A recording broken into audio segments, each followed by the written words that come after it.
A paper is published just around a week ago, and in this paper, we are told about the fractures existing under the Grindavík, and they have been mapped since 2019.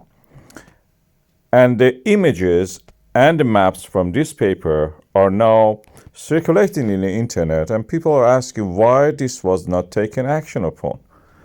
Okay, the town of Grindavík was built on a fracture zone. The fracture existed there before. We had the mid-Atlantic ridge opening up, and every time it was opening, it created cracks and sometimes eruptions also happening. The last one was before this recent events in 800 years ago. So there was no real memory of that. But this time, when these fractures were there, people were building the harbor, and this is the reason there is a harbor, because there is a rift here, and horst and graben are formed. So they filled up the gaps in the town. It settled over time, and then when the reactivation of these cracks and fractures and fault lines happened, it cracked the structures, the roads that we built over there.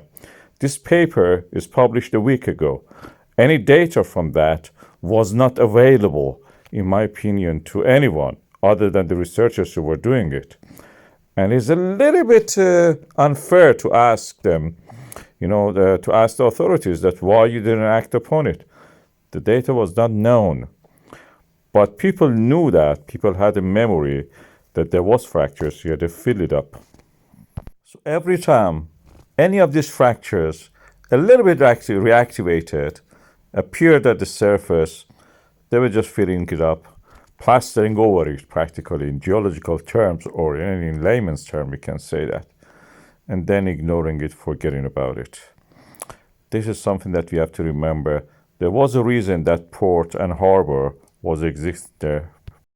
Grindavík harbor was there to serve a purpose, fishing, and the graben and the rifts served the purpose, provide a safe haven for the ships and boats who were going to Atlantic Ocean to fish. As far as I can say, what we have seen here, nobody could predict really, saying that this will happen. We are just in the hindsight saying all of this. It can be, I'm not telling that legally it should be dealt like that.